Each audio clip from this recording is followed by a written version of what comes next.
Muy buenas tardes, tengan todos y todas ustedes. Vamos a dar inicio a esta última microconferencia en el marco del tercer Congreso de Escuela Evangelizadora, con la impartirá el profesor Sergio Ansúrez Jaimes y titulada Estrategias para la Solución y Gestión de Conflictos Comunitarios. Le cedemos el micrófono al maestro. Buenas tardes a todas y todos los que están presentes en este pequeño webinar.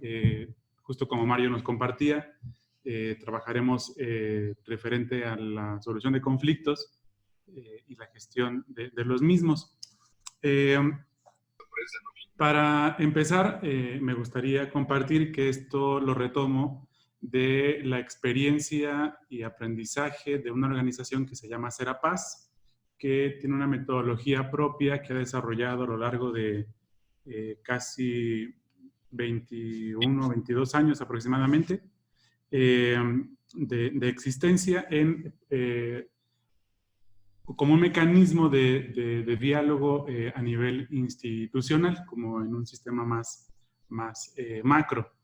Sin embargo, vamos a tratar de desarrollarlo un poco en base a cómo podría desarrollarse el mismo dentro de nuestros colegios, pensando en que de manera concreta cada uno de nosotros participa en una comunidad educativa.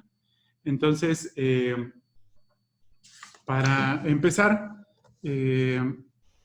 compartirles el propósito de la conferencia, del webinar, que sería obtener las herramientas para la definición de las características de un conflicto.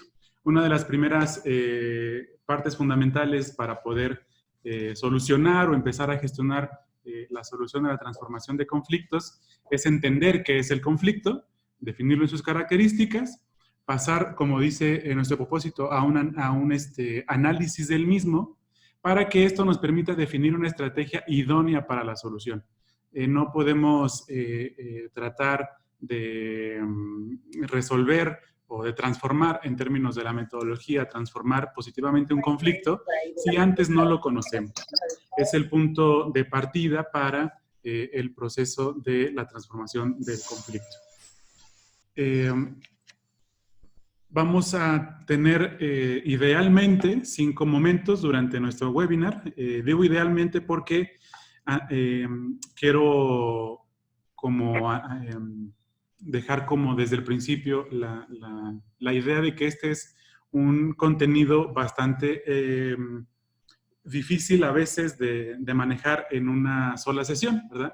Esto está pensado para desarrollarse en talleres, como ir haciendo paso a paso la metodología. Hoy vamos a hacer características muy importantes y vamos a empezar con definición conceptual y estructural del conflicto para poder entenderlo. Luego entraríamos en una etapa de análisis del mismo con algunas herramientas que nos podrían ayudar a definirlo de manera más concreta, para luego ir a la construcción de estrategias, que serán los 3 momentos propios de la metodología, para luego irnos a un espacio de conclusiones y, si bien nos va con el tiempo, abrir un espacio de ronda de preguntas o de compartir de alguno de ustedes que esté interesado en hacerlo.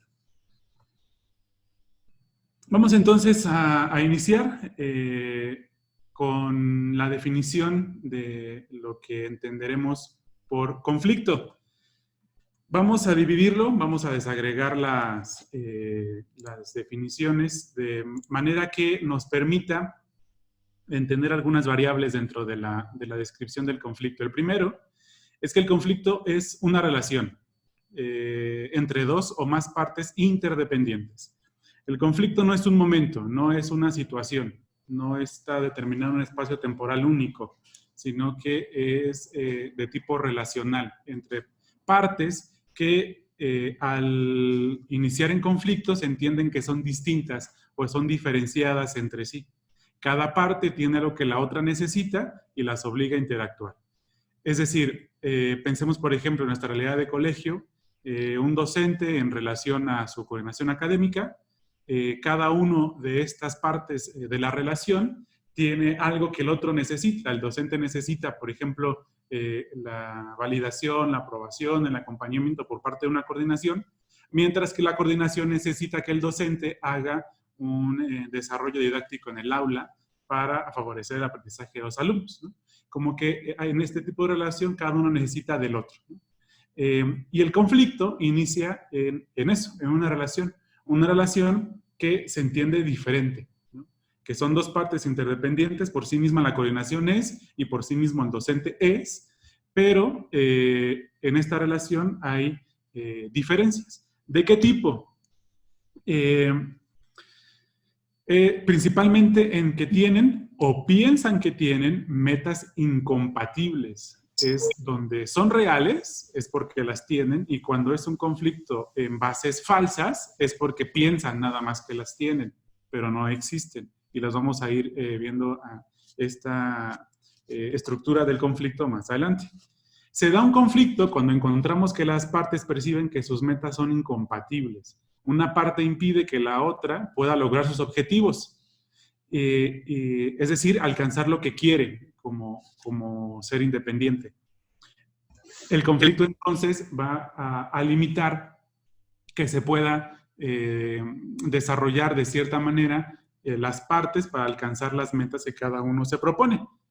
Para profundizar en este sentido, vamos a retomar la propuesta de Lederach, que nos va a decir que el proceso, el conflicto es un proceso interactivo que se da en un contexto determinado. Ahí se me fue la letra D, que se da en un contexto determinado.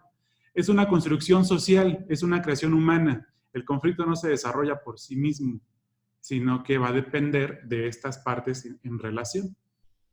Lo vamos a diferenciar de la violencia, porque el conflicto deja de ser conflicto cuando inicia una confrontación directa que pueda dañar física o no físicamente a una persona. Por ejemplo, en cuanto a psicológico o en cuanto a dignidad, cuando ya hay una confrontación directa entre las personas o entre grupos, ya estamos hablando de violencia, ya no de conflicto.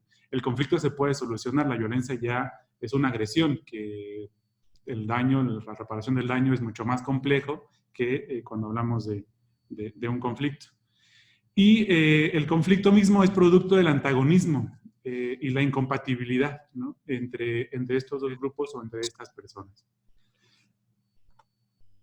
El conflicto, entonces, como relación, se va a dar entre estos espacios diferenciados, con metas diferenciadas, pero que también se pueden dar en cuanto a un conflicto social. Y aquí me gustaría que nos trajéramos a la mente nuestra comunidad educativa, porque es donde vamos a descubrir los conflictos sociales que se puedan desarrollar. La teoría está pensada para un análisis social entendido como relaciones políticas, relaciones económicas, en un contexto macro.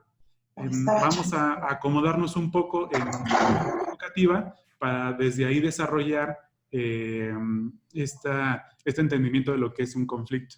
Entonces, si pensamos en nuestra comunidad educativa, un conflicto social que se pueda desarrollar en nuestra comunidad es natural en la dinámica de las múltiples relaciones presentes en todas las sociedades. Hay que entenderlo y hay que entenderlo muy bien. El conflicto va a estar siempre presente. No vamos a poder no tener o no entender el conflicto en nuestras comunidades. Siempre va a estar presente, y cuando no tengamos o nos dé miedo enfrentarnos al conflicto, vamos a tener más conflictos. Es muy interesante que a veces hay líderes de comunidades, hay directivos, hay coordinadores que le huyen al conflicto, cuando este es natural y es propio de las relaciones sociales. Por eso decimos que el conflicto es relacional. Y como las sociedades se relacionan constantemente, las personas se relacionan constantemente, los grupos se relacionan, va a haber un conflicto, porque en algún momento va a haber un punto de desencuentro, de desacuerdo, de una meta diferente, de un accionar diferente, y entonces se va a generar conflicto. Es expresión de la diversidad de pensamientos, actitudes, sistemas, estructuras y percepciones. Y aquí quiero hacer una énfasis en las percepciones, porque a veces puede ser un conflicto donde se percibió la realidad de diferente manera y no se entiende que somos diversos y que en la diversidad justo está la puerta al conflicto. porque la falta del consenso y de la capacidad de entender al otro como diferente nos hace empujar el conflicto aún más a profundidad. Las relaciones sociales son muchas veces fuente de tensiones y conflictos al confrontar diferentes intereses, situaciones en las que se encuentran distintas visiones, y aquí es donde decía las de percepciones, y visiones que van a depender de la subjetividad de cada persona, porque cada uno va a ver la realidad de diferente manera. Y lo veremos más adelante a profundidad, ambas visiones son importantes y son al estilo del común, son verdades, ¿no? Tú tu verdad, yo mi verdad, y las dos son válidas. No hay por qué negarlas. En resumen, es un proceso dinámico y cambiante que va articulando diversos factores, ¿no? Entre intereses, formas de ser, las personas, los grupos, etc. El conflicto va a estar y no lo vamos a poder no hacer presente.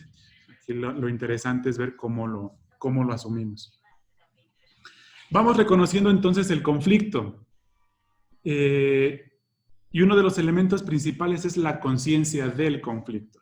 Ya sabemos que puede haber un conflicto y que va a estar constante, pero la primera puerta de entrada para poder transformar positivamente ese conflicto es reconocerlo. Hacer conciencia de que existe, es un aspecto fundamental, de que existe una incompatibilidad en la forma de relacionarnos como grupo.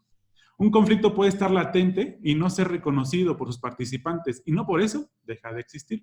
Y seguramente ahora que están pensando en su comunidad educativa, ahorita viene a su mente un espacio en donde seguramente hay un conflicto, pero aquellos que deberían tomar las riendas de la resolución o la transformación del conflicto no lo hacen evidente, y entonces pasa, o queremos hacer que pase desapercibido, pero el conflicto va a estar ahí. Es una dinámica propia del ser humano, y ahorita lo vamos a ver más a profundidad. Existen tres aspectos importantes para que un conflicto salga a la luz. Las partes en conflicto, uno, deben estar conscientes de sí mismas, pero separadas. Es decir, me reconozco en conflicto con aquella persona, por lo que hizo, por lo que dijo, por lo que piensa, pero me reconozco en mí mismo separado, no a gusto con ella, o con él, o con ese grupo, o con esta situación que se generó ahí. Hay conflicto.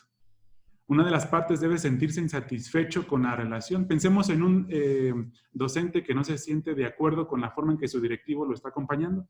Hay una insatisfacción de sus necesidades como persona, y ahí hay un conflicto. Y es una de las maneras para reconocerlo y hacer que se evidencie. Deben creer que pueden reducir su falta de insatisfacción con la otra parte. Y aquí viene algo bien interesante y bien complejo. O sea, deben tener metas que implican que la otra parte ceda lo que, de otro modo, no estarían dispuestos a ceder. Hay conflicto porque ninguna de las dos partes cede frente al otro. Siempre esperamos que el otro sea el que ceda frente a lo que yo quiero que se haga o se diga. Y no voy a bajar esa posición. Y la otra persona igual. Cuando ninguna de las dos partes cede, el conflicto va a estar presente todo el tiempo. Y lo que buscamos en la transformación positiva de conflictos es justo esto, una postura de ceder, en el sentido de ganar-ganar, ¿verdad? No donde gane una parte nada más, porque entonces, ya lo veremos, no estaríamos transformando el conflicto.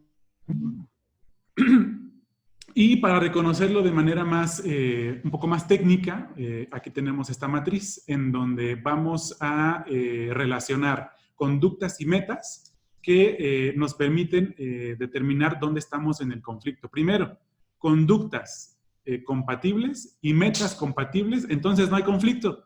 Si somos y pensamos, actuamos como conductas, tenemos actitudes y tenemos una visión de futuro como meta, compatibles entre grupos, entre partes, entonces no hay conflicto, hay una ausencia del mismo. Ojo, no quiere decir que no se pueda presentar, porque aunque tengamos conductas, pero metas diferentes, podrá haber un conflicto latente. Y esta es la puerta de entrada a que el conflicto se desarrolle, donde aunque actuemos y hagamos de alguna manera lo mismo, pero vayamos a visiones diferentes, nos va a dar la primera tentativa de conflicto. Cuando entonces tenemos conductas diferentes, pero al menos pensamos que vamos para el mismo lugar, hay un conflicto visible, es decir, vemos que hay un conflicto, pero estamos trabajando hacia la meta. A donde no queremos llegar es a donde hay conductas y metas incompatibles, porque aquí hay un choque directo, ¿no? Aquí ya no hay un proceso de diálogo, aquí completamente está el conflicto abierto. Entonces, cuando iniciamos el proceso de reconocimiento del conflicto, tenemos que identificar dónde estamos. Y según la parte de la matriz en la que estemos, las herramientas que vamos a ver a continuación nos permitirá identificar hacia dónde va nuestro conflicto y hacia dónde no queremos llegar. Si hay ausencia, pues no hacemos nada y seguimos trabajando hasta que se presente. Y si hay alguna de las otras tres, entonces ya vamos viendo por dónde ir pensando. Y aquí, perdónenme por el texto tan abundante, pero me parece muy interesante recalcarlo, que muchas veces el conflicto está latente, no sale a la superficie, es invisible. Sin embargo, cuando las partes que tienen necesidades de cambio tratan de aumentar la visibilidad y la intensidad del conflicto para lograr respuestas efectivas, se da una situación a conflicto abierto, es decir, cuando ya hay una actitud para evidenciar el conflicto. Y será momento de prevenir conductas. Esto es bien interesante. ¿Podemos evitar el conflicto? Sí. Cuando nos estamos dando cuenta, gracias a la matriz que tenemos acá atrás, que vamos hacia un conflicto de latente a abierto, podemos prevenir esas conductas. Es decir, podemos ir generando, evitar que no se exprese lo que puede causar conflicto y desactivar esas relaciones conflictivas. ¿Cómo las desactivamos? Pues si estoy viendo que hay un par de docentes en determinada área que están trabajando juntos, pues entonces los separo. Porque estoy viendo que ahí hay una posibilidad de conflicto y entonces desactivo. O entonces entro para hacer un acompañamiento puntual antes de que se me dé el conflicto. No lo estamos transformando, simplemente estamos evitando que se dé. Y más cuando ese conflicto no tiene una base real. Cuando solo fue un desacuerdo de, pues, porque no llegaste a la hora puntual y ya. Es un conflicto que no tiene una base real, que nada más fue un malentendido por la hora, por ejemplo. Entonces no tiene una base fidedigna que pueda abrir un conflicto mayor. Lo evitamos. Es una intervención más directa y oportuna.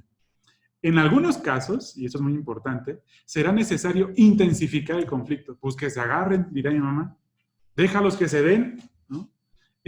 Porque entonces nos va a hacer conciencia concreta de que el conflicto está ahí muy presente. Lo cual es diferente a escalar el conflicto. No se trata de directamente permitir la confrontación y la violencia, no, sino de permitir que el conflicto fluya para que las dos partes sean conscientes. Porque a lo mejor yo como tercero, que estoy fuera del proceso del conflicto, estoy identificando que ahí hay una relación tensa entre personas, entre grupos, pero no se han dado cuenta ninguna de las dos partes, porque puede pasar. Entonces yo dejo que fluya hasta que caigan en el 20, ¿no? Palabra que nos puede ayudar bastante para entenderlo, que caigan en el 20 de que hay un conflicto. Entonces dejo que fluya y lo empujo, es más, a que se dé.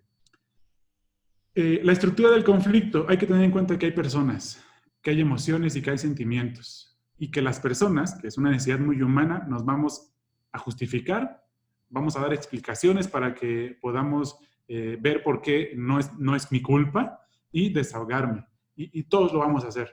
En algún momento, de una u otra manera, vamos a justificar nuestra presencia en el conflicto. Aquí recalco, es importante tener en cuenta que la forma en que suceden las cosas afecta a las personas y a su forma de ver e interpretar la realidad, por lo que cada persona tendrá una percepción distinta.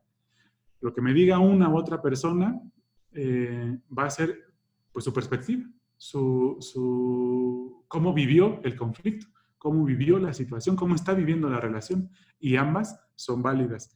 Yo como mediador en esta transformación positiva del conflicto, no le tengo que dar la razón a ninguno de los dos. No tengo, sí, es que tú tienes la razón y tú te equivocaste. Lo que estoy haciendo es validar el conflicto y reforzar el conflicto en lugar de iniciar un proceso de transformación. Hay un tema, es decir, los problemas que se presentan, y es lo que tenemos que tener en cuenta. Definiendo el tema, tendré una mejor claridad del conflicto. ¿Cuál es el punto de diferencia? Y eso nos va a dar la pauta del procedimiento a seguir. El proceso es la toma en cuenta de la historia del conflicto, porque un conflicto no aparece de la noche a la mañana. Tiene una historia. Hay a lo mejor una relación no bien atendida, no bien acompañada, o una relación entre esas partes que ya venía caducando tiempo atrás y que llegó el momento del conflicto en el que brota. hay que reconocer la historia. Naturaleza del conflicto. Los conflictos son complejos, son estructurales, y la estructura incorpora intereses, derechos, relaciones y valores. Cuando, por ejemplo, hay intereses incompatibles, generaremos conflicto. Y tiene que ver con la estructura. ¿Qué estructura? La que yo voy acomodando dentro de mi colegio, dentro de mi comunidad educativa. Acuérdense que estamos viendo que el sistema estructura es mi comunidad. No estamos pensando en lo político macro, sino en mi comunidad. Cuando hay valores, por ejemplo, una persona que no es compatible con los valores institucionales, pues todo el tiempo va a haber conflicto, ¿no? O con la identidad humanista cristiana de nuestras instituciones, pues va a haber conflicto, porque es una cuestión de valores y de intereses. Entonces va a haber conflicto, ¿no? La caracterización de los conflictos. Nosotros nos moveríamos en este espacio personal, interpersonal, grupal. Podríamos pensar que lo regional pues, podría ser nuestro colegio, o lo nacional, que podría ser un conjunto de colegios dentro de una congregación, por ejemplo, ¿no? Y ahí se va dando la presencia de los conflictos. En todos los ámbitos van a aparecer conflictos. Todos estos son espacios de relación social y por ende va a haber conflicto. Bueno, espero que hasta aquí vayamos concretando qué es lo que entendemos por conflicto. Espero no haya sido muy rápido y hayan podido seguir más o menos lo que quería explicar. En este sentido, si hay algún comentario que pueda recuperar, me lo van poniendo aquí en el chat, voy a estar dándole seguimiento para recuperar algo que pueda ayudarnos, ¿no? Por ejemplo, muchas veces creemos que el otro, aquí dice Paloma Guzmán, el otro es el que debe ceder, y aquí, como yo les decía, pues se tiene que ceder de ambas partes, no solamente de un lado. Es un caminar juntos con fines para el bienestar de ambos, dice Lili Martínez. El diálogo, sí, a veces no siempre el diálogo, creemos o hemos como entronizado el diálogo y a veces no hay las condiciones, y ya vamos a ver un poco más cuando hablemos del análisis del conflicto y lleguemos a la estrategia. Bien, justo vamos al análisis del conflicto. Ya lo identifiqué, ya sé de qué se refiere, ya sé que hay un conflicto, ya hice conciencia de él, ya detecté a las partes. Vamos a su análisis. El análisis o el proceso de análisis del conflicto va a variar según las características y dimensiones del mismo. Los medios para atender las relaciones que existen entre las partes también van a ser diferentes. Los términos del análisis y del alcance del conflicto pueden variar. Puede ser que de momento mi análisis fue con que detectar que había un posible conflicto y lo único que hice es, oigan, tranquilos, pónganse y platiquen mejor. Y ya con eso resolví el conflicto. Y no necesité ninguna otra herramienta de análisis, ni que una estrategia a largo plazo, ni mucho menos. Entre más complejo sea el conflicto y más historia tenga, mayor tiene que ser la estrategia. Es decir, entre mayor sea el impacto sistémico en mi comunidad, acuérdense que estamos hablando de colegios, que tenga el conflicto, mayor va a ser la necesidad de hacer un empuje de una estrategia más de fondo, más de largo plazo, con terceros que vengan de otra institución conciliadora que nos puedan ayudar, etc. ¿Y cómo vamos a detectar justo las características y dimensiones del conflicto? A través de las siguientes 5 herramientas. Que vamos a ver ahora como son muy sencillas realmente. La práctica es la que va a permitir encontrar el hilo a cada una de ellas. Les decía que esto se ve en un taller de al menos 2 días para que nos ayude a profundizar a cada uno de estas herramientas. No obstante, compartiré las 5 como un espacio de oportunidad para posibles conflictos en los que puedan estar en el momento. De entrada, piensen todavía en su comunidad, no dejen atrás su comunidad educativa, ahí nos desarrollamos. Y la primera de las herramientas sería el diagrama de conflictos. Este es muy sencillo. Vamos a dibujar, hacer un esquema donde vamos a colocar la parte 1, el objeto de disputa, y la parte 2. Es decir, ¿quiénes están en conflicto? Pongamos docentes y padres de familia, ¿no? O un docente particular de un grupo y un grado en particular con un padre de familia en particular, que está en disputa, y aquí es justo lo que me va a ayudar a entrar al conflicto es identificar el verdadero punto de choque. O sea, yo puedo creer que, es que pues no le cae bien. Bueno, sí, pero ¿por qué no le cae bien? O por qué no escucha el padre de familia al docente, o por qué el docente no escucha al padre de familia. Aquí, entre más preciso sea el objeto en disputa, más claro va a ser nuestro análisis. Y esto, literal, es hacer un dibujo en cuaderno, en hoja, en grande, en pizarrón, un PowerPoint, etcétera, y me pongo a poner, disculpen aquello. Pongo la descripción de las partes, ¿no? Los que están interactuando junto con el objeto de disputa. Me parece que es bastante claro. Si no lo es, me lo van poniendo ahí en el chat para darle seguimiento. La siguiente sería la línea del tiempo. Ya identifiqué, ya tengo mi esquema bien armado de mi diagrama del conflicto entre las partes y el objeto de disputa. Ahora lo que me va a servir y lo que me va a ayudar bastante es que yo pueda ver la historia del conflicto. Cómo se va a desarrollar en la línea temporal, literal, en años, en meses, en semanas, etc. Y entonces primero, para esta línea del tiempo, definimos la fecha de partida. Es que hice memoria y entonces descubro que el conflicto no es apenas de este ciclo escolar, sino de que hay una historia de conflicto con este docente y este coordinador desde hace 3 años que ingresó el coordinador, por ejemplo. Y entonces esa fecha, el 13, digamos el 3 de agosto del 2017, inició el conflicto, ¿no? Y ahí pongo el inicio de mi línea del tiempo. Literal, trazo mi línea y voy a empezar a hacer un ejercicio para recordar cada uno de los momentos que desde esa fecha hasta el momento en el que estoy haciendo mi estrategia, detectando lo siguiente: fechas y acontecimientos importantes del conflicto. Seleccionamos los eventos clave que han sucedido en el tiempo y que nos interesa. Hacemos una lista. Luego construimos la línea del tiempo con los eventos clave, las fechas y los eventos, para ver en qué etapa está el conflicto. También necesitamos saber qué eventos aumentaron la intensidad y cuáles la disminuyeron. Esto no solo es trazar temporalmente, esto tiene un segundo momento. Es decir, vamos a detectar dentro de esos eventos lo siguiente: el preconflicto, la escalada, la confrontación, la crisis, la terminación y el posconflicto.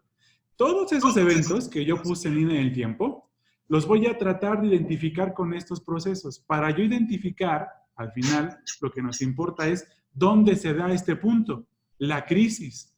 Porque cuando yo estoy desarrollando esta estrategia, me estoy dando cuenta que mi conflicto llegó a un punto clave en el que se desborda el vaso. Y la última gota llegó y se cayó todo el agua.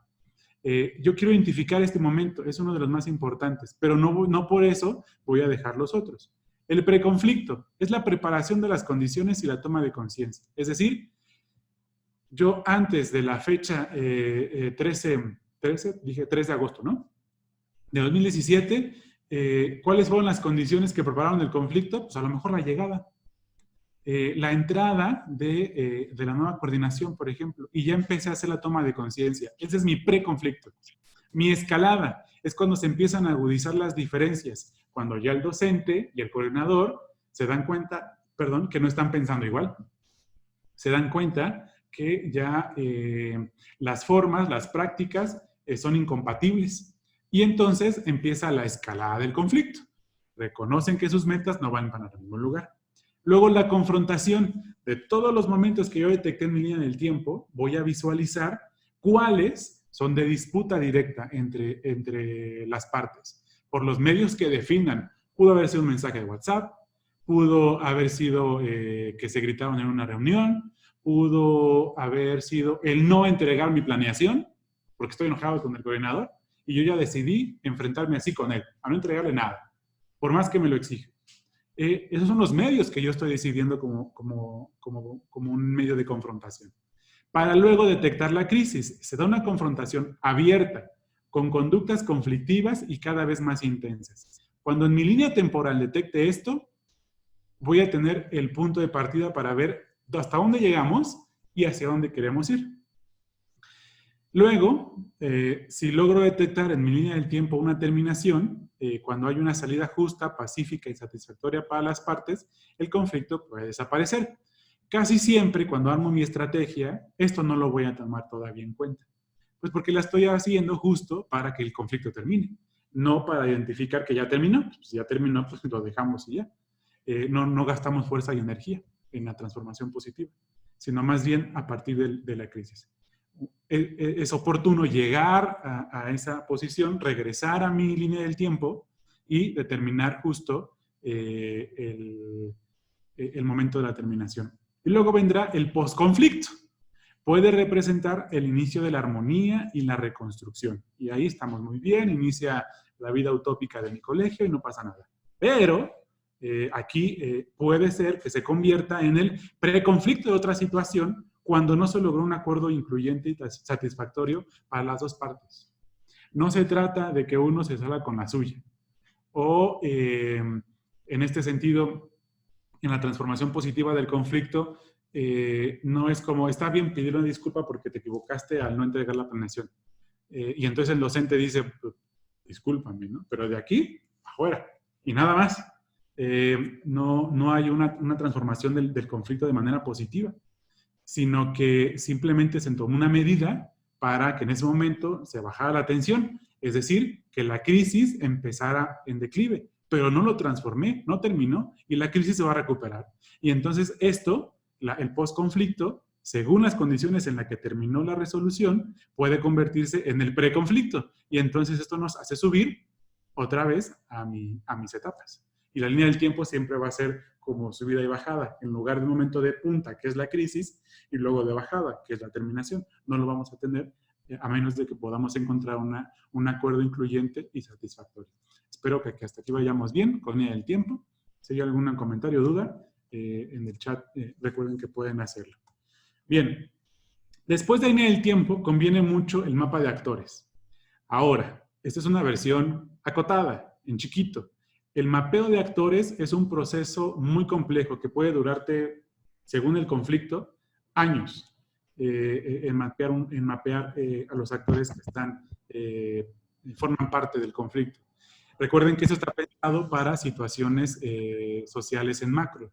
Entonces, tenemos en un mapeo de actores complejo instituciones, tenemos personas, tenemos ideologías, tenemos gobiernos, sociedad civil, tenemos política, tenemos economía, cultura, etcétera, que complejiza. Sin embargo, ¿cómo lo vamos a pensar en nuestra comunidad educativa? Primero es detectar qué queremos mapear. Dentro de los actores, podemos mapear las personas que intervienen o la mediación o las relaciones, es decir, qué tipo de relaciones hay, y eso ya me pongo a mapear. ¿Cómo mapeo? Pues es simplemente describir a modo de diagrama, a modo de mapa mental, etc. La herramienta solamente describe pues las preguntas, pero de manera creativa ponerme a hacer círculos y relacionar, por ejemplo, poner una línea y decir este actor con este actor, o esta persona, o este estamento de mi comunidad educativa con este otro estamento, se relacionan de esta manera. Y lo pongo ahí. Eso es mapear, hacer dibujo, ¿no? Es una fotografía, como dice aquí adelante. ¿En qué momento voy a mapear? Porque no puedo mapear todo el conflicto. Puedo mapear la crisis, puedo mapear un evento en particular, puedo mapear un preconflicto o la terminación del mismo para ver cómo quedó la relación entre los actores. Pero no todo el conflicto, porque ya lo vimos que puede ser temporalmente muy amplio. ¿Desde qué punto de vista? Y aquí lo importante es que sea de ambas partes. Voy a mapear desde como me dijo el docente y desde como me dijo la coordinación. Disculpen que use esta referencia todo el tiempo, pero creo que hay muchos conflictos a veces en esas relaciones, justo por los procesos de trabajo y demás, ¿no? Pero puede ser en cualquier otro espacio, entre dos alumnos, entre el personal de apoyo, entre los padres de familia en colectivo con la institución.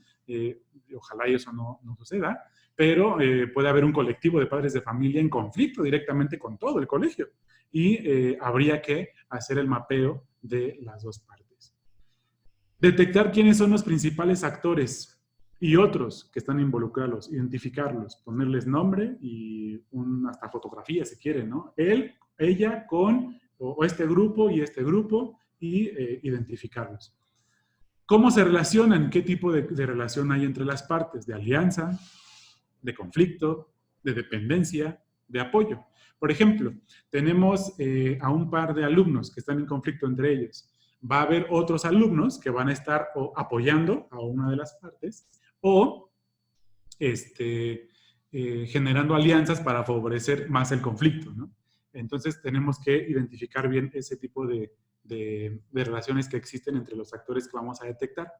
Y una parte muy importante y fundamental, lo otro nos puede no resultar tan interesante o complejo, pero la clave es cuál es el poder de cada actor en el conflicto. Y aquí vamos a definir al poder de la siguiente manera. Primero, entender lo que hay un balance de poderes. Es importante definir el tipo de intervención, es importante definirlo para el tipo de intervención que vamos a hacer. ¿Cómo definimos al poder? El poder no es algo que se tiene, no se da, sino que es una relación social en la que el poder se ejerce.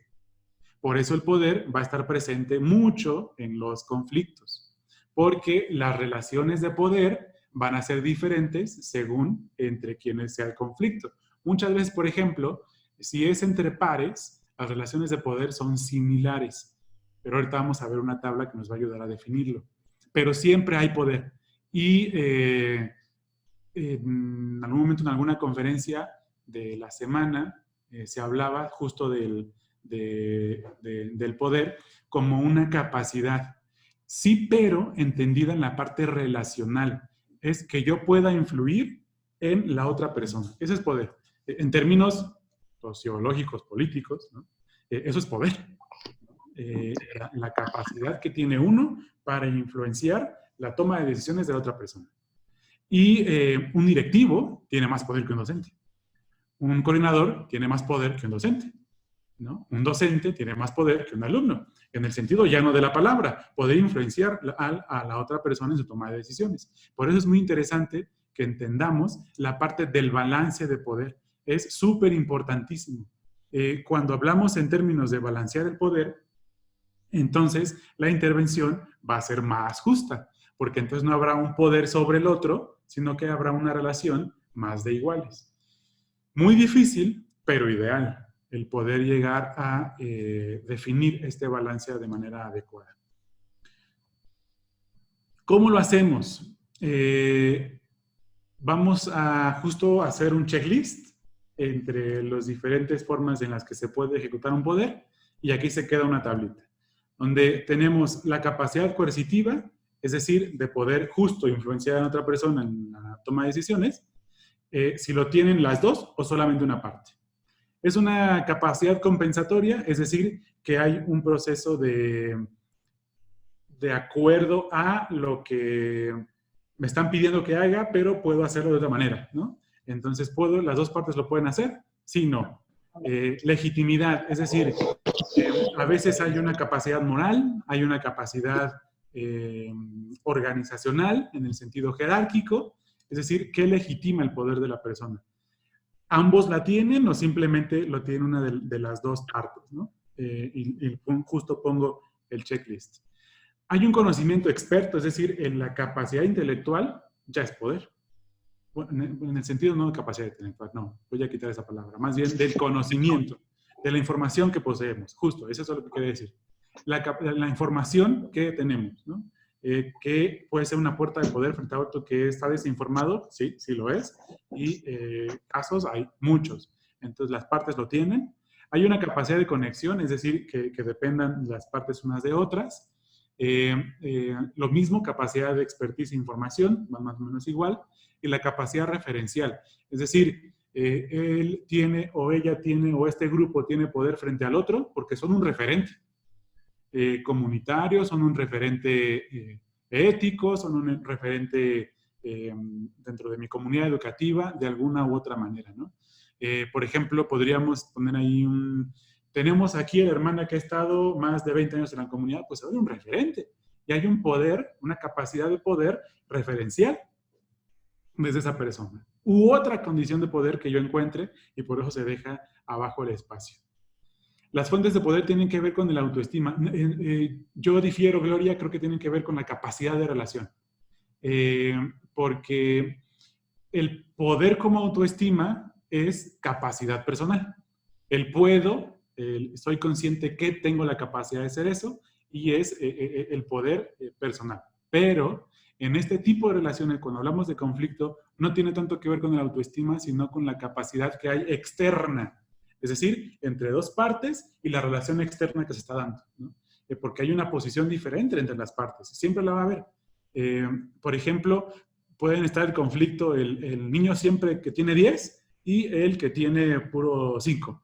Y eso ya hay un poder sobre el otro, porque el que tiene el 10 lo utilizaría como una capacidad de influenciar en el otro y el otro se va a sentir amenazado por ese poder y que es externo.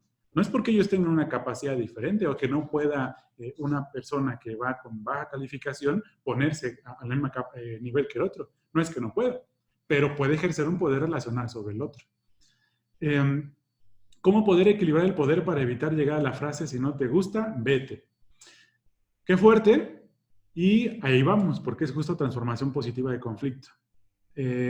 No podremos equilibrar poderes, porque los poderes dependen de un conjunto, es decir, de cómo el colectivo reconoce el poder de esa persona o de ese grupo. Entonces, en ese sentido, lo que tratamos de hacer es identificarlo y justo las estrategias nos van a permitir transformar positivamente el conflicto. Es decir, no vamos a evitar el poder va a estar presente, pero lo vamos a transformar positivamente. Es a donde queremos empujar el conflicto. A veces nada más las ganas de tener poder, que ahí viene la frase, querer es poder. Insisto, eso es en términos personales y no relacionales. Aquí hay que justo ponernos en este aspecto, que el conflicto es relación y la relación juega un poder, ¿no? Bien, tenemos la siguiente herramienta, el triángulo de percepciones, donde vamos a poner contexto, actitud y conducta. Por un lado, el contexto es la explicación de que cada una de las partes sobre el marco estructural del conflicto, sobre la situación general en la que se desarrolla el conflicto. Es decir, qué está pasando alrededor del conflicto que estoy viendo. Actitud son las interpretaciones, posiciones ideológicas, sentimientos, etcétera, de cada una de las partes. Y las que justo son las que se ponen en confrontación y que también tenemos que poner para la búsqueda de una solución. Y las conductas son las acciones de una parte que molestan a la otra. Lo que hacen las partes son sus acciones de manera concreta, ¿no? Y que entran en conflicto. Espero que hasta aquí bien con la parte de la definición. Para luego entrar en la herramienta como tal. Yo pongo el conflicto al centro y alrededor lo que voy a ir haciendo es enumerar el contexto. Es decir, la explicación de las partes en el marco estructural del conflicto. ¿A qué me refiero? Es decir, en el área en el que se está desarrollando dentro del colegio, el espacio que se fue desarrollando posteriormente el conflicto, las partes que intervienen, es decir, la posición estructural dentro del proceso. Para luego poner las conductas y las actitudes, esto me va a ayudar a tener lo siguiente, porque yo tengo que hacer este triángulo de percepciones, contexto, conducta, actitud, de las dos partes, no solamente de una de las partes del conflicto, sino de las dos, para luego compararlos. Es decir, veo en estos dos triángulos de percepciones, conductas y actitudes, percepciones, conducta, sí, contexto, conducta y actitud, los comparo y veo cuáles son los puntos donde pueden coincidir. No donde coincide el conflicto nada más, sino donde coincide una posible solución. Es decir, que a ambos les gusta jugar fútbol. Eso es una actitud. Es algo que ellos desarrollan, es una acción que ellos hacen. Les gusta jugar fútbol. Bueno, ese es un área de oportunidad para la resolución del conflicto. Ese es un espacio en el que yo puedo favorecer. O conductas contrarias, ¿no? Es que a uno le gusta el fútbol y a otro le gusta el básquetbol. Bueno, entonces eso no es un área de oportunidad, es un área de conflicto. Y lo voy a evitar. Voy a no meterme en esa área porque va a ser muy sensible para los dos. Propongo béisbol. Ya no fue fútbol, ya no fue básquetbol, propongo una tercera alternativa, donde pueda ser la entrada para la resolución del conflicto. Para luego irnos a la tabla de necesidades, intereses y posiciones. Acuérdense que vamos desarrollando primero el diagrama del conflicto, la línea del tiempo, el mapa de los actores, luego tenemos el triángulo de contexto, conductas y actitudes, para luego llegar a la tabla de necesidades e intereses y posiciones. Nos permite clarificar la situación de las partes. Ayuda a detectar los intereses y las necesidades comunes, abriendo posibilidades para la transformación. Y esto lo vamos a lograr porque justo vamos a detectar aquellos espacios donde pueden llegar a coincidir. Pueden tener necesidades comunes, pueden tener intereses comunes y pueden tener posiciones comunes. Entre mejor las defina, entre mejor conozca la situación de conflicto y a las partes, yo como un tercero al conflicto, entre mejor lo conozca, voy a detectar aquellas áreas de oportunidad. ¿Qué entendemos por necesidades? Son los satisfactores mínimos que las partes requieren y se consideran bienes o situaciones irrenunciables.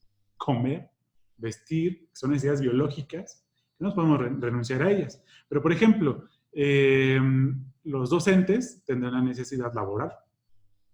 Es una necesidad que podemos aprovechar. Oigan, pues están trabajando acá juntos. Este espacio es para ambos. Construyamos un mejor ambiente, ¿no? Podemos entrar por ahí. Intereses son otras fuentes de satisfacción para las partes y pueden incluir los medios para resolver las necesidades. Es decir, me interesa una necesidad laboral, pero me interesa el sector educativo, me interesa este colegio. Tengo 15 años en este colegio, quiero seguir permaneciendo, ¿no? Posiciones son las posturas que cada parte asume del conflicto e incluyen juicios, valores, percepciones. El discurso que manejan las partes suele ser una manifestación de su posición. Como se expresan, a lo mejor no nos van a decir claramente cuál es su posición ideológica, pero la forma en que se expresa puede ser una ruta para identificar esa posición. Si hay posiciones ideológicas diferentes, va a ser un poco más complejo. Si encontramos una posición común, pues entonces va a ser una puerta más sencilla para la resolución. Preguntan que si siempre va a ser necesaria la intervención de una persona como mediador. De una tercera persona, perdón, como mediador. Cuando hay conflicto irreconciliable, sí, siempre va a haber necesidad de una tercera persona. Y ahorita vamos a ver en qué términos. O es posible que las dos partes lo puedan resolver. Si lo resuelven, no hubo conflicto. Así, tan sencillo. Que si lo logran resolver, pues no hay conflicto que estudiar. Si vemos que logran tener un intercambio de sus ideas, pues no es necesario ejercer ningún tipo de actitud, ningún tipo de análisis, porque solos van a resolver el conflicto. Espero haber sido claro. Luego, la tabla de necesidades la acomodamos así. Necesidades, que es lo que debemos tener, intereses, lo que realmente queremos, y las posiciones, lo que decimos que queremos. Es una ruta para identificar más fácil las decisiones, perdón, necesidades, intereses y posiciones de las partes. Esas son las 5 herramientas. Me regreso a la diapositiva donde tenemos la lista para que podamos hacer una recapitulación. Es el diagrama de conflicto, la línea del tiempo, el mapa de actores, el triángulo de percepciones y la tabla de posiciones e intereses. En la medida en que conozca el conflicto, lo voy a solucionar. Si no me interesa conocer el conflicto, pues tampoco voy a poder generar una estrategia idónea para la solución, para la transformación. Y esto es fundamental. A veces, con hacer el diagrama, sale la solución, creatividad. A veces, con la línea del tiempo, sale la solución, creatividad. A veces, con 3 de mis 5 herramientas lo tengo. A veces, con las 5, y entonces tengo ya la solución. Digo a veces con las 5 porque entonces tendríamos que entrar a la estrategia. A lo mejor yo podría desarrollar mi análisis, es decir, este diagrama, ¿no? Perdón, esta lista de herramientas. Las desarrollé y entonces caí en la solución y ya no es necesario crear una estrategia. Pero cuando sí es necesario, entonces nos vamos justo a la construcción de la estrategia. Y ahorita que yo les diga van a hacer, eso lo hubiéramos hecho desde el principio. Sí, pero a veces el conocer el conflicto es la puerta para la solución más sencilla. Si no conozco, pues no va a tener, a lo mejor yo tengo la herramienta aquí en mis manos para solucionar el conflicto, pero no es tan obvio. Ya ni siquiera hablemos de que no sea obvio el conflicto, de que para mí no es obvio la solución, aunque la tenga aquí. Por eso justo el hacer el análisis del mismo. Análisis quiere decir conocer el conflicto. Ahora vamos a la construcción de las estrategias. La transformación positiva del conflicto incluye, o más bien tiene como base, abordar la raíz del conflicto, o raíces en plural, porque pueden ser varias las aristas. Y la transformación busca eso, ir a la raíz en concreto. Debe buscar una capacidad para el diseño del cambio relacional en etapas a fin de unir las acciones frente a la crisis. Por ejemplo, tengo un par de alumnos en mi salón, soy maestra de secundaria, y en mi salón tengo un par de alumnos que desde el inicio del curso están en conflicto. No lo voy a resolver en un día. Nada de que dense la mano y ya se acabó. No, eso no pasa. Porque cada quien se va con su propio conflicto dentro, ¿no? Y ellos, cuando yo no los vea, van a seguir generando conflicto. Van a estar agarraditos de la mano cuando yo como docente, como maestra, esté enfrente del equipo. Y entonces ya no había ningún conflicto. Ya lo solucionamos bien rápido la tarde de ayer. No es verdad. Por eso hay que hacer una estrategia a largo plazo. Aunque ellos ni siquiera se den cuenta que lo estamos haciendo. Ayuda mucho que las partes lo sepan, que hay un conflicto, que hay la conciencia, es fundamental. Pero a veces una estrategia me puede ayudar a que de manera sutil vaya yo acompañando. Y ahorita vamos a ver los tipos. Y hay que tener la visión de los problemas de la crisis en relación a las raíces del sistema. A lo mejor es un asunto congregacional, de colegio, es un asunto de las formas, de la no práctica de los valores institucionales, y entonces ya se vuelve sistémico el asunto. Ya no es de relación entre personas, sino que se vuelve en mi comunidad educativa y de lo que está pasando al interior de la comunidad educativa. Entonces se vuelve sistémico el asunto y el conflicto va a moverse ahí como un ente que recorre los pasillos, ¿no? Entonces es muy interesante ahí ese asunto de la visión sistémica. ¿Cuál es el proceso para la construcción de la estrategia? Estos 6 puntos son elementales. Una visión, es decir, el futuro deseable. ¿A dónde quiero llegar con la transformación positiva del conflicto? Es mi horizonte, hacia donde lo voy a empujar. Y aquí justo hay una aportación, donde creo que ya la perdí en la... Aquí no, aquí Tomás nos comparte, dice, hay que recurramos a la misión y a la visión de la institución. Clarísimo, aquí está el espacio. Es la visión de futuro. ¿En qué me voy a recargar? Pues en la misión institucional, en la visión de la congregación, en los valores institucionales. Esos son los espacios que van a funcionar de visión. Y ahí creo yo que todas las comunidades educativas tienen ya un punto a favor. Que no actuamos en supuestos que nos vamos creando según el conflicto. No. Sino que ya tenemos espacios ideales a los que queremos llegar. Ya tenemos una visión de futuro, nuestra misión. Y tenemos una forma para hacerlo, nuestros valores. Hay que recurrir a ellos. Reconocimiento de la situación actual. Y aquí es justo todo el análisis. Historia, actores, relaciones, tema, contexto, dinámicas, etc. Objetivo de nuestro trabajo sobre el conflicto. Es decir, ¿qué vamos a hacer nosotros? Y vamos a poner un objetivo. ¿Qué quiero lograr a partir de eso, ¿no? De mi intervención en el conflicto. Y aquí es donde yo decía, hay la necesidad de un tercero, sí, siempre. Cuando el conflicto existe, siempre necesitamos la intervención de un tercero. Inclusive, en situaciones relacionales más entre dos, a veces solamente un consejo ayuda, ya es intervención. Y a lo mejor fue muy de pasillo, no necesito toda una estrategia. Hay conflictos que lo necesitan. Por eso es importante definir el objetivo de nuestra intervención. Hacer el cálculo de posibilidades. ¿Qué puede pasar con lo que yo haga dentro de la transformación del conflicto? Y tener un panorama muy amplio. Entre más amplio de las posibilidades, construcción de posibles escenarios, mejor. Es que puede llegar hasta que se golpeen. Sí, puede pasar porque hay conflicto. Y es a donde no queremos llegar. ¿Puede pasar eso? Sí. Puede llegar a que no se hablen llamadas, puede llegar a que renuncie el docente, a que tenga que tomar una decisión ejecutiva y darle las gracias al docente, al coordinador, etc. Ver todas las posibilidades que pueden aparecer.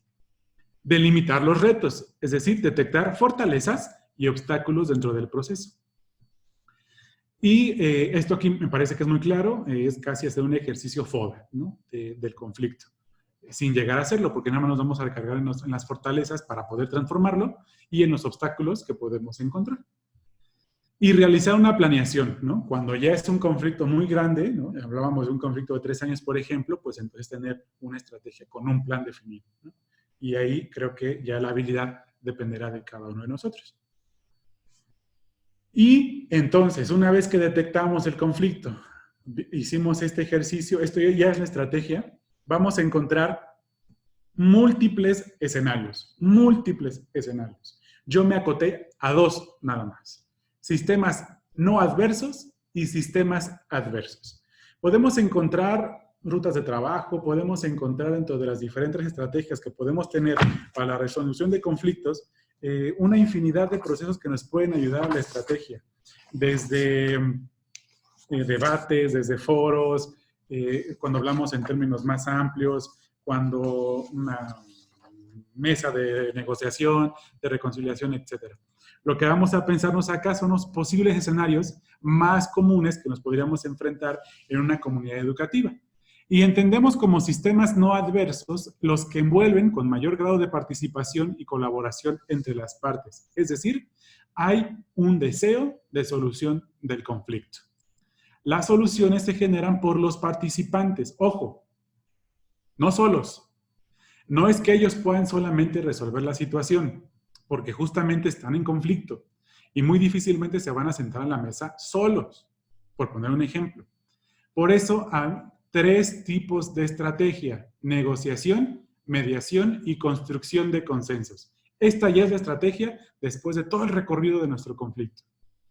Y ahorita las vamos a describir. Y luego tenemos los sistemas adversos, es decir, donde no quieren participar, donde el conflicto no quiere que se resuelva, donde ninguno está con posibilidad o con deseo de ceder, y hay una competencia constante entre las partes.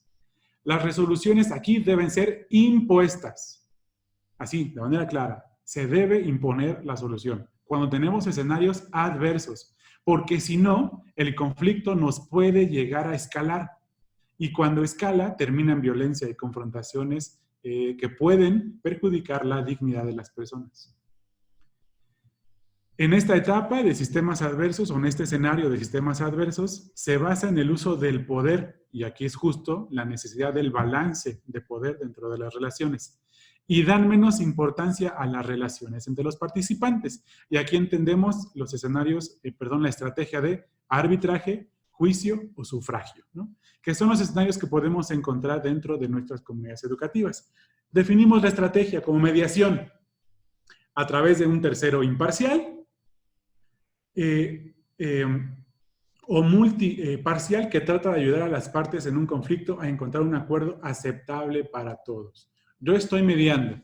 Yo me siento con las partes en conflicto y permito que platiquen el uno con el otro, que se vayan compartiendo las necesidades, los puntos de desencuentro, las posibilidades del encuentro, pero yo tengo ya toda una herramienta hecha. No voy a llegar a la mediación solamente, pues, platiquen.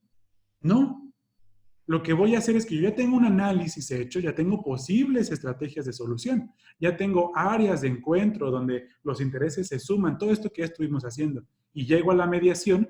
En una mediación, el tercero, la tercera parte, promueve todo el tiempo la discusión, el ambiente de solución. En la estrategia de facilitación, a través de un tercero, siempre, que favorece el proceso de diálogo. el proceso grupal para alcanzar los objetivos propuestos. Aquí se me fue una S, es una función más acotada que la del mediador. Es decir, yo dispongo un espacio, una hora, un lugar, un ambiente, invito a una botana, un refresco, un café y galletas, soluciónenlo. Los dejamos, que las partes puedan platicar entre sí. Y entonces, ellos solos podrán.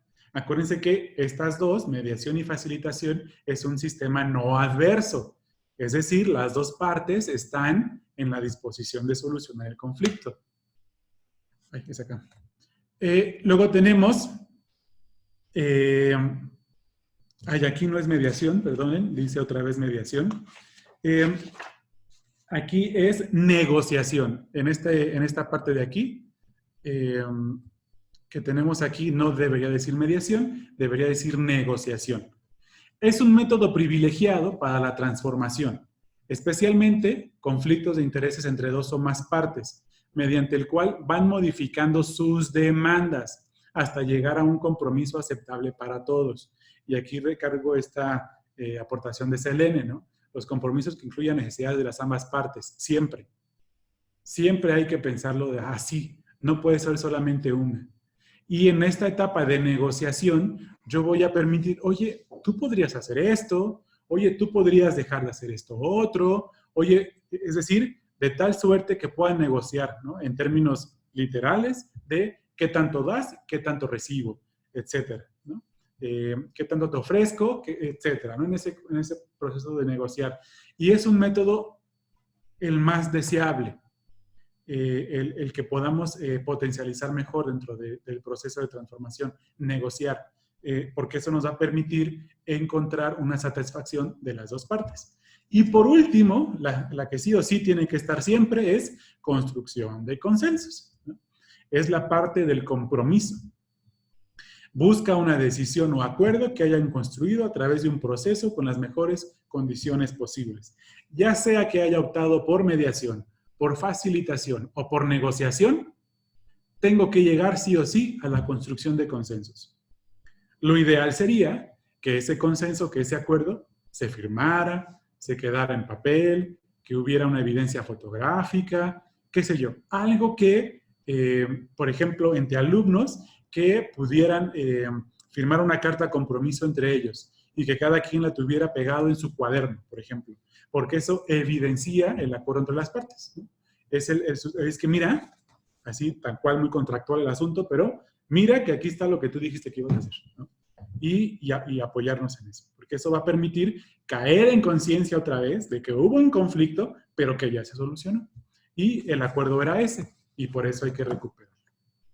Bien, esos son los sistemas no adversos. ¿Qué pasa cuando son adversos? Tiene que entrar sí o sí un tercero, pero no a mediar, no a negociar, no a nada, sino a decir qué es lo que se tiene que hacer y que son los espacios a los que no nos gustaría llegar, pero a veces tienen que hacerse.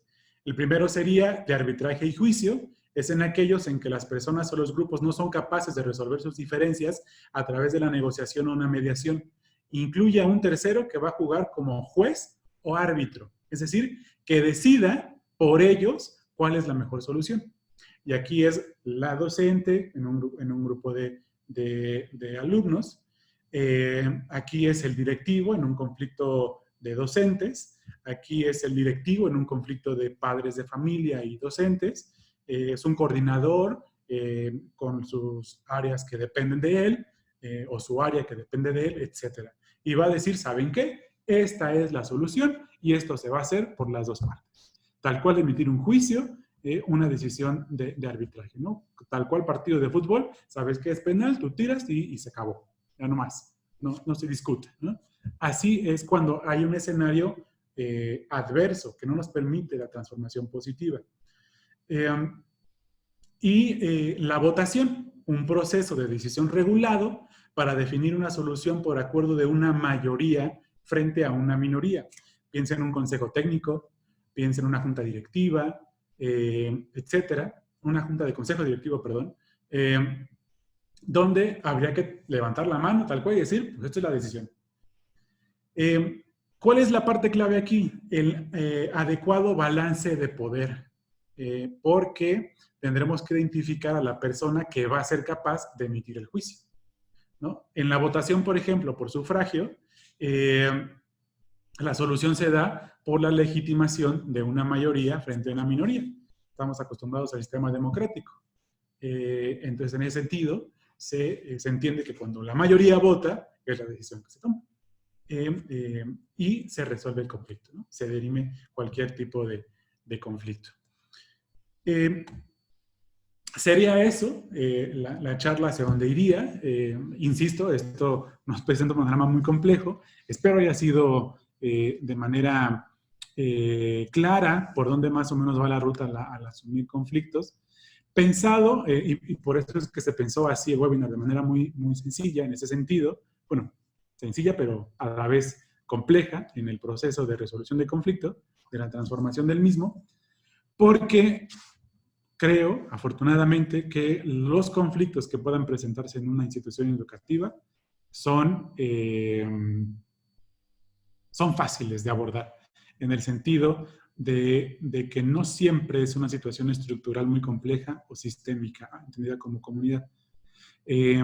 Pensemos, por ejemplo, una situación de un movimiento social frente al gobierno. Vaya, ahí sí es complejo, ahí sí implica una solución de años, una transformación de conflicto. Pero en las relaciones que puede haber, no por disminuir la veracidad o la importancia de un conflicto al interior de una comunidad educativa, pero es a veces más sencillo. No sé si alguno de ustedes tenga algún comentario más directo. Puedo ir leyendo aquí lo del chat, por ejemplo. Un poquito más arriba me quedé en algunas preguntas. Hilda, por ejemplo, una regulación positiva de un conflicto se preocupa por la continuidad de la relación. Exactamente, una relación positiva del conflicto. El conflicto va a estar. Y donde ya hubo conflicto, regresará porque hay un antecedente. Sin embargo, tendríamos la herramienta para poder desarrollar una transformación más positiva. Selene nos dice, hay que estar muy al pendiente del conflicto interno en cada uno de los participantes. Excelente, muchas gracias, es cierto. Ser fieles al carisma, claro. Juan Alfaro, el carisma es una ruta, es la ruta idónea de nuestras instituciones para la transformación positiva de todo conflicto. Es una válvula de escape muy sencilla. Tampoco hay que malgastar el carisma, eso es muy cierto. Hay que entrarle también al conflicto. Hay que no dejarlo todo en manos de Dios, porque Dios actúa a través de nosotros, pues. En ese sentido, la solución del conflicto, entre más nos preparemos para afrontar el conflicto, mejor va a ser.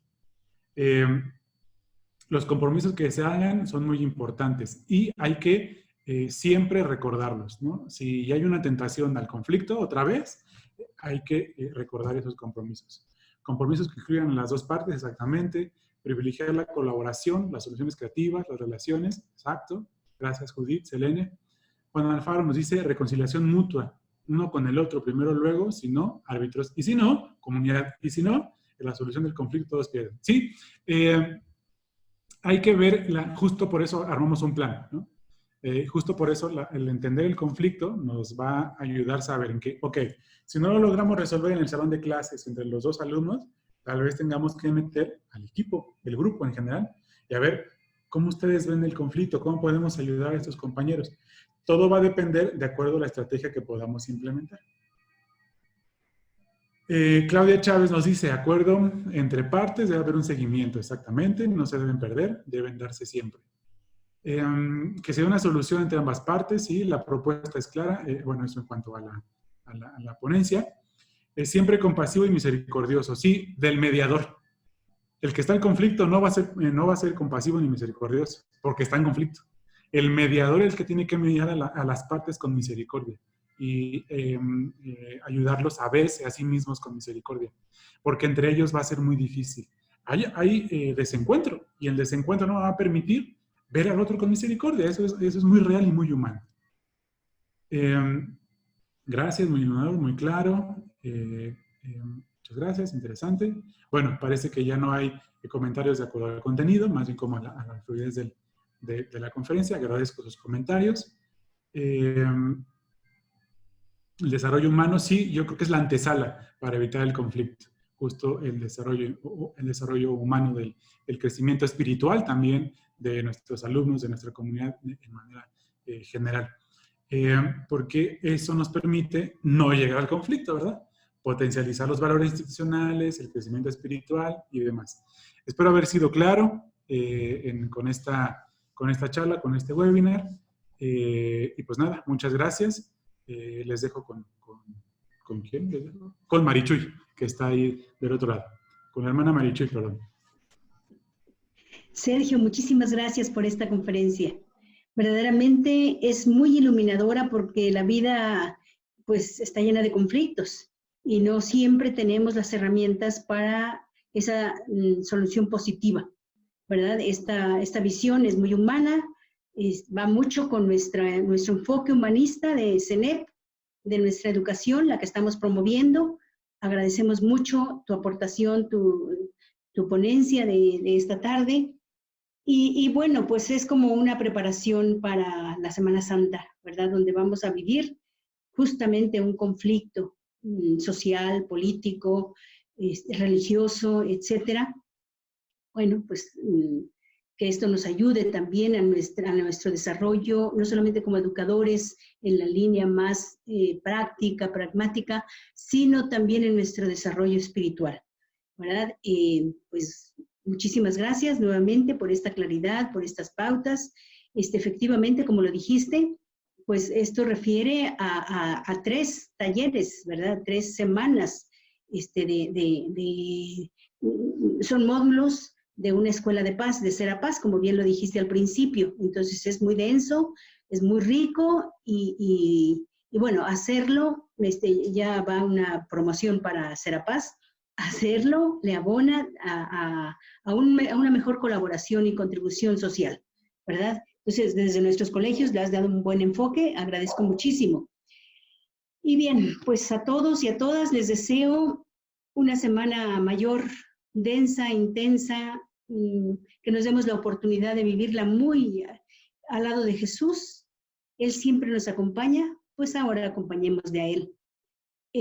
También para llegar al domingo de resurrección, dispuestos, disponible en todo nuestro ser, pues esa vida nueva, que todo lo transforma, que todo lo cambia, y bueno, pues que tengamos un excelente descanso y que vivamos una semana también de resurrección plena, vida nueva para seguir dando vida en nuestros centros escolares. Muchísimas gracias, buenas tardes. Muchas gracias, Madre Marichuy. También comentar que las presentaciones de los webinars que se dieron a lo largo de esta semana se van a entregar con la misma dinámica conforme se hizo las conferencias magistrales. Va a haber una evaluación de las diferentes conferencias que se desarrollaron en la semana y a las personas que respondan se enviará las presentaciones. Así que muchas gracias y estamos en contacto a cuidarnos todos.